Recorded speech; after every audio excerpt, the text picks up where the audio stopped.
Hey guys, it's Paolo. Right now I'm walking through downtown Vancouver, and no, there's no special reason except for one.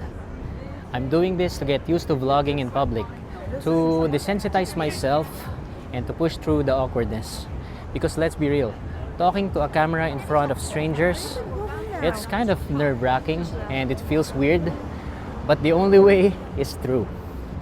So here I am, camera on, mic rolling, feet moving, heart racing a little bit. So I've always found it easier to speak in quiet places, let's say my room, my desk, but the real world, that's where the real growth happens, because you can't hide behind the edit forever. At some point you've got to hit record and just go for a walk. And to be honest, the first few seconds are always the worst.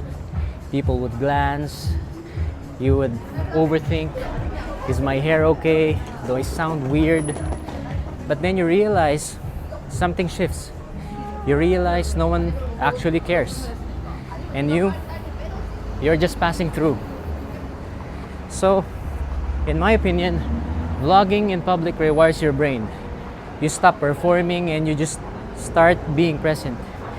It sharpens your confidence, and eventually you stop worrying about how you look and start focusing on what you're trying to say. And you just begin to trust your voice.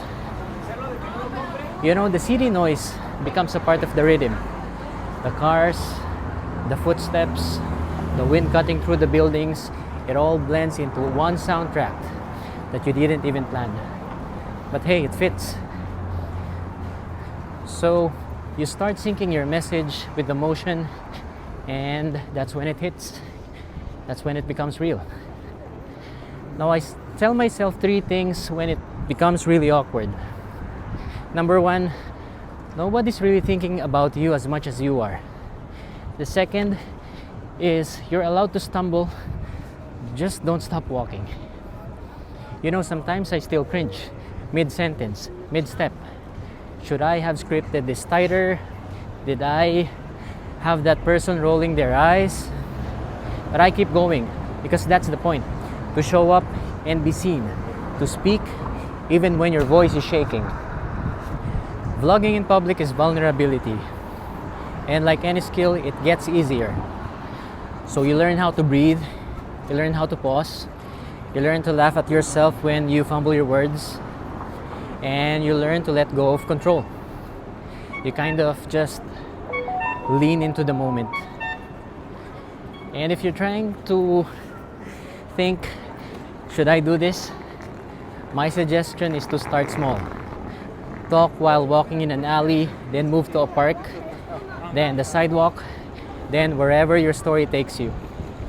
Don't wait to feel confident, because confidence will come after. You notice things differently when you're vlogging. You slow down, you pay attention, you look at the buildings you've passed 100 times like you've seen them for the first time, because now you're narrating life. You're not just living it, you're framing it. So let me be clear, I'm not doing this to be perfect. I'm just doing this to be consistent, to be comfortable in my skin, to document the journey, not just the highlights, because perfection is boring and growth is interesting. So by now I've probably walked a few blocks. My voice is, I think, at least is steadier. Maybe the fear is a little bit smaller. Maybe I'm starting to enjoy this.